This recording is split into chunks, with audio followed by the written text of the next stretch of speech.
Hi guys, welcome back sa aking YouTube channel, and today we're going to do an unboxing of this new budget phone, the RealMe C12. For those who are looking for a budget device with a massive battery capacity. Alright, so let's start unboxing this RealMe C12.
So I have the screen protector installed at the store. So as you can see, yung screen protector parang may circular na shape. I don't know, maybe the way they store it. I don't think it's gonna, it's gonna be a problem.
video camera.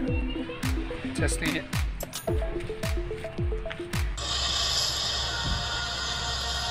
One day, the sun will set on my time here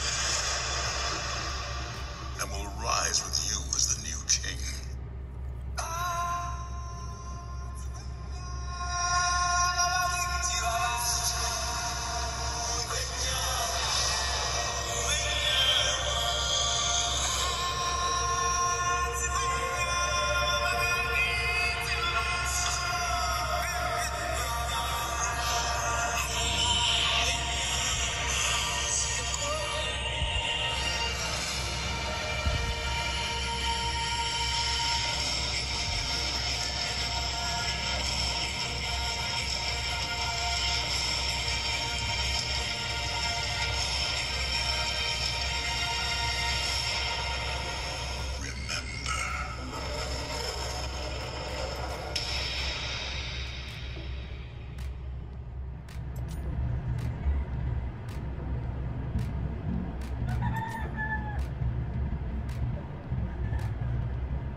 Alright guys, so we're done with our video. Thank you so much for watching. One last point lang. Sa phone na to, it's a budget phone, so don't expect too much from it. Sa price niya na 5,990. I mean it's worth it. For daily use, napakaganda niya. I think it's gonna last more than a day. Medyo mabigat siya dahil dyan sa battery niya. So I mean, no problem with that if you're looking for a phone that would last the next day. I mean, if you're not looking for the best phone, the best camera, this is it. This is for you. It's really amazing to have this kind of phone. Napaka-handy niya. 6.5 inches na screen. It's really amazing. It's really comfortable. Yeah, that's it. Thank you so much, and I hope you enjoyed my video. See you again sa aking next video, and stay safe. Thank you so much, and please do subscribe.